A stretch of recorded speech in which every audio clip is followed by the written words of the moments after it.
শুরুতেই সংবাদ শিরোনাম। অ্যাডলফ খানকে নিয়ে করা ট্রলের তীব্র নিন্দা জানিয়েছেন নিউজ উইথ হিমেল থেকে হিমেল ভাই।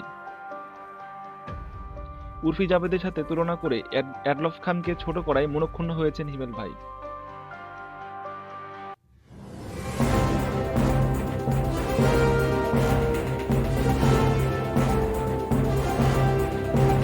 এতক্ষণ শুনছিলেন সংবাদ শিরোনাম। আপনাদের সাথে আমি আছি সামিম। এখন চলে যাচ্ছি বিস্তারিত সংবাদে। অ্যাডলফ খান, যিনি বাংলাদেশের শ্রেষ্ঠ সুদর্শন পুরুষ বলে বিবেচিত হয়েছেন, অথচ অনেকে ওনাকে পুরুষ বলেও দাবি করছেন না। এদিকে রিকশাচালক রহিম আক্ষেপ করে বলেছেন, তার মুখে যতটুকু আটা মাখানো হয়েছে তা দিয়ে তার সংসারে দুবেলা রুটির ব্যবস্থা হতে পারত। গ্রামের এক চাচাতো ভাই তাকে নিয়ে একটু বেশি ভেবেছেন। তিনি তাকে বিশ্ব সুন্দরী বলে আখ্যায়িত করেছেন।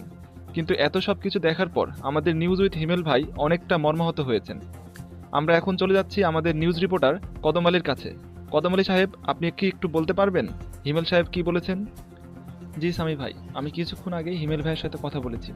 উনি আমাদেরকে বলেছেন যে তিনি মানুষের এমন ব্যবহারে একদমই আশা করেন না।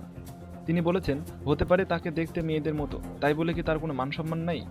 আমাদের দৃষ্টিতে তিনি মেয়ে হলেও বিচারকের দৃষ্টিতে তিনি মহান পুরুষ হতেই পারে। হতে পারে তার মুখের মেকআপে মশাও বসে হুল পড়াতে অস্বীকার জানায়, তাতে তার কয়েলের খরচা বাঁচলেও আমাদের কি আপত্তি থাকা উচিত বলুন?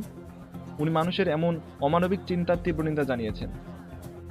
ধন্যবাদ কদম ভাই। এদিকে উর্ফি জাভেদের সাথে তুলনা করাই হিমেল ভাই আরও চেতে যান এবং এ সম্পর্কে তিনি আমাদের নিউজ রিপোর্টার কালাচানকে যা বলেছেন তা শুনতে আমরা সরাসরি চলে যাচ্ছি কালাচান এর কাছে। কালাচান, আপনি কি আমাদের বলতে পারবেন ব্যাপারটা ঠিক কি হয়েছে? জি সামি ভাই। ভাই, উর্ফি জাভেদ এখন তার মুখের প্লাস্টিক সার্জারি করতে গিয়ে সেটা হনুমান আকৃতি ধারণ করে। এর মাঝে অ্যাডলফ খানকে তার সাথে তুলনা করাই হিমেল ভাই তার রাগ ধরে রাখতে পারছেন না। কারণ আমাদের বিশ্বসুন্দরী কেন হুমায়ুনমুখী হতে যাবেন? এটাই সর্বশেষ খবর সামি ভাই। ওকে, ধন্যবাদ কালাচান। দর্শক শুনছিলেন নিউজ উইথ হিমেল ভাই। ভালো লাগলে ফলো দিবেন অথবা সাবস্ক্রাইব করে রাখবেন। আসসালামু আলাইকুম।